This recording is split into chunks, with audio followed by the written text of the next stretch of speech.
Info ASEAN Championship. Perlawanan terakhir peringkat kumpulan, perlawanan di antara Selangor bertemu PJ Panterm. Perlawanan berlangsung di Stadium MPPJ. Perlawanan yang berkesudahan 1-1.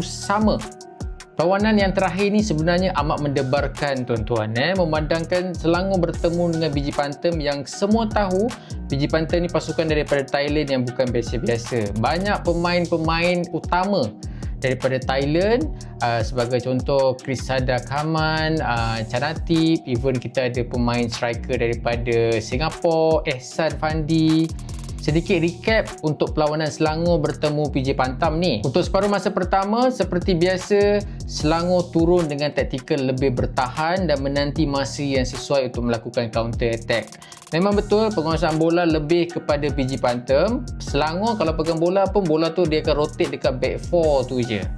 Ada beberapa percubaan daripada pemain PJ Panterm di separuh masa pertama, namun masih belum berjaya menjaringkan gol. Perlawanan mula berubah selepas insiden kad merah terhadap Fortes selepas memberi terjahan yang agak keras kepada pemain PJ Panterm. Selepas kejadian ini, kita mendapat sedikit gambaran bahawa agak sukar sebenarnya Selangor nak layak ke next round. Namun, pada 10 minit selepas itu, minit ke-36, Moraes membawa bola daripada tengah hinggalah ke final third pasukan PJ Panterm dan melakukan passing kepada Faizal Halim, dan Faizal Halim menyudahkan dan meletakkan Selangor 1-0 berada di hadapan untuk separuh masa pertama.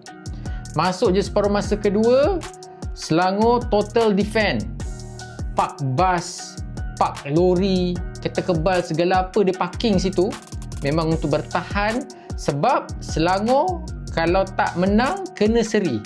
Okey, tapi malang sekali pada minit ke-63, kalau tak salah aku, jaringan sendiri daripada Richmond meletakkan kedudukan 1-1, dan kedudukan itu berterusan hingga ke wisa penamat.